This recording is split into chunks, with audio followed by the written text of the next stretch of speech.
ഇത് ദൈവം എല്ലാറ്റിലും എല്ലാം ആകേണ്ടതിനാണ്. ഉയിർപ്പില്ലെങ്കിൽ മരിച്ചവർക്ക് വേണ്ടി സ്നാനം സ്വീകരിക്കുന്നവർ എന്തു ചെയ്യും? മരിച്ചവർ ഉയർപ്പിക്കപ്പെടുന്നില്ലെങ്കിൽ അവർക്ക് വേണ്ടി എന്തിന് സ്നാനം സ്വീകരിക്കണം? ഓരോ നാഴികയും ഞങ്ങൾ എന്തിന് അപകടങ്ങൾ നേരിടണം?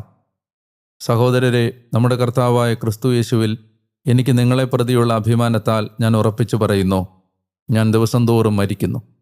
മാനുഷികമായി പറഞ്ഞാൽ എഫേസോസിൽ വെച്ച് വന്യമൃഗങ്ങളോട് പോരാടിയതുകൊണ്ട് എനിക്കെന്ത് പ്രയോജനമുണ്ടായി?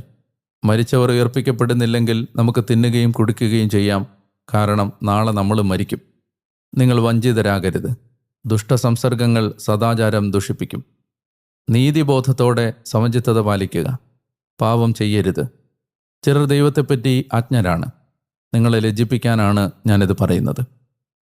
ശരീരത്തിൻ്റെ ഉയർപ്പ്. ആരെങ്കിലും ചോദിച്ചേക്കാം, മരിച്ചവർ എങ്ങനെയാണ് ഉയർപ്പിക്കപ്പെടുക? എങ്ങനെയുള്ള ശരീരത്തോടെ ആയിരിക്കും